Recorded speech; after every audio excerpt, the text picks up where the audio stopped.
जर तुम्ही या छोट्याशा मुलीची असली भारी कला बघितली नाही तर तुम्ही समजून जायचं का तुम्ही आयुष्यामध्ये काहीच बघितलं नाही. ते कसं सगळं दाखवतो तुम्हाला, म्हणून तुम्ही हा व्हिडिओ शेवटपर्यंत बघा. तर कस काय पब्लिक, मी तुमचा लाडका रुतिया. तर मी आलो होतो आज सुरगाण्याला आणि या छोट्याशा मुलीने असली भारी कला दाखवली बघा तुम्ही पण. पहिले तर त्यांनी दोन्ही बाजूंनी गज ठोकून दोरा बांधून घेतला आणि मग ही छोटीशी मुलगी त्याच्यावरती चढली आणि मग ती त्या दोऱ्यावरती चालायला लागली ना.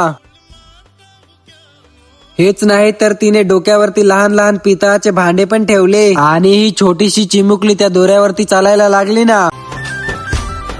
त्याच्यानंतर ती तिच्या पायामध्ये प्लेट टाकून पण चालत होती आणि लास्टला मला तर वाटलं पण नव्हतं का एवढीशी पोऱ्या सायकलच्या रिंग मध्ये पाय टाकून चालेल. शिकायच्या वयात पोटासाठी लहान लहान मुलं ही अशी कलाकृती करून त्यांचं पोट भरतात. ते कसं काय करतात ते फक्त त्यांनाच माहिती असतं. म्हणून या छोट्याशा चिमुकलीसाठी एक लाईक, शेअर आणि कमेंट नक्कीच करा आणि तुम्हाला आजचा व्लॉग आवडला असेल तर फॉलो नक्कीच करून घ्या.